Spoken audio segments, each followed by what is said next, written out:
Assalamualaikum warahmatullahi wabarakatuh. Kami dari kelompok 7 akan menjelaskan tentang metode dan strategi pembelajaran yang disesuaikan dengan kondisi peserta didik. Sebelumnya, perkenalkan nama saya Aulia Kamal dengan NPM 201424002 dan rekan saya. Assalamualaikum warahmatullahi wabarakatuh. Nama saya Yudhya Lakiana, NPM 201424001. Saya sebagai pemateri kedua. Baik, materi pertama yang akan saya bawakan adalah metode pembelajaran. Metode pembelajaran itu apa sih? Metode pembelajaran adalah suatu cara yang harus dilalui untuk menyajikan bahan pelajaran agar tercapai tujuan pendidikan. Adapun macam-macam metode pembelajaran. Yang pertama yaitu metode ceramah. Metode ceramah adalah sebuah interaksi edukasi melalui penerangan atau penuturan secara lisan oleh guru atau pendidik terhadap sekelompok pendengar, yaitu murid. Yang kedua, metode diskusi. Metode diskusi adalah bentuk interaksi edukasi yang mempelajari bahan atau penyampaian bahan pelajaran dengan jalan mendiskusikan. Yang ketiga, metode tanya jawab. Metode tanya jawab adalah cara penyampaian pelajaran dengan jalan guru menyampaikan pertanyaan dan murid akan memberikan jawabannya. Yang keempat, metode demonstrasi. Metode demonstrasi adalah metode mengajar yang cukup efektif sebab membantu para siswa untuk memperoleh jawaban dengan mengamati suatu proses atau peristiwa tertentu. Yang kelima, metode eksperimen. Metode eksperimen adalah cara penyajian pelajaran di mana siswa melakukan percobaan dengan mengalami dan membuktikan sendiri sesuatu yang dipelajari. Dan yang terakhir, yang keenam, adalah metode resitasi.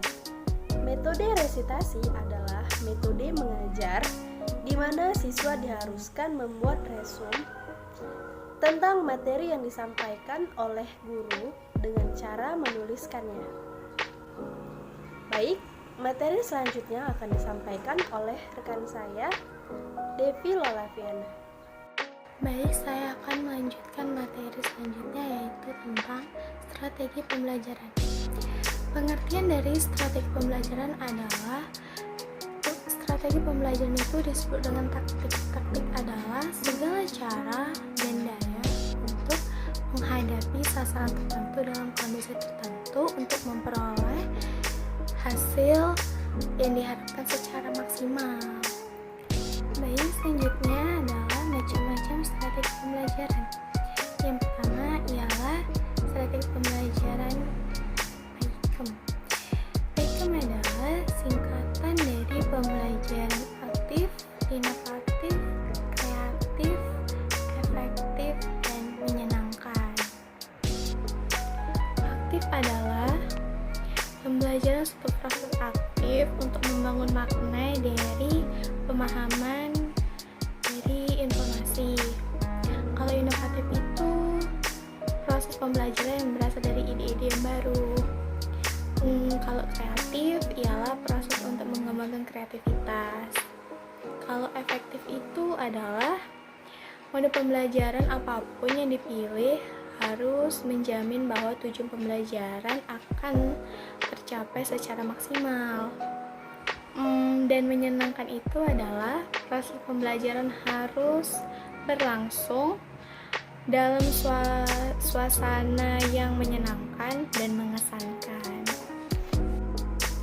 Yang kedua ialah strategi pembelajaran kooperatif. Strategi pembelajaran kooperatif itu adalah pembelajaran yang menggunakan sistem kelompok atau tim kecil yaitu terdiri dari 4 atau 6 orang yang mempunyai latar belakang, jenis kelamin, ras, dan suku. Selanjutnya ialah penerapan kondisi pembelajaran pada peserta didik saat ini. Yang pertama itu adalah home visit. Home visit adalah pendidik harus mengunjungi anak didiknya di rumah dalam waktu tertentu.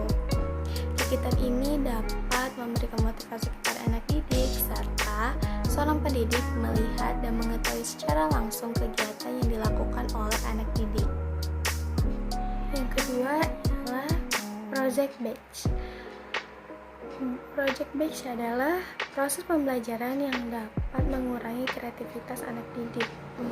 Kegiatan ini agar melatih kolaborasi, gotong royong, dan menumbuhkan rasa empati. Yang ketiga ialah daring atau dalam jaringan. Daring atau dalam jaringan itu adalah pendidik dan anak didik dapat memanfaatkan alat telekomunikasi dan menjalankannya dari rumah. Dan kegiatan ini mampu melaksanakan proses pembelajaran secara daring. Yang keempat ialah blended, adalah proses pembelajaran yang menggabungkan sistem belajar daring dan tatap muka.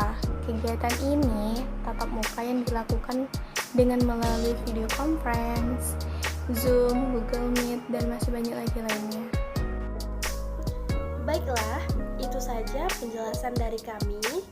Kepada teman-teman yang ingin mengajukan pertanyaannya, dipersilakan melalui WhatsApp group. Terima kasih. Wassalamualaikum warahmatullahi wabarakatuh.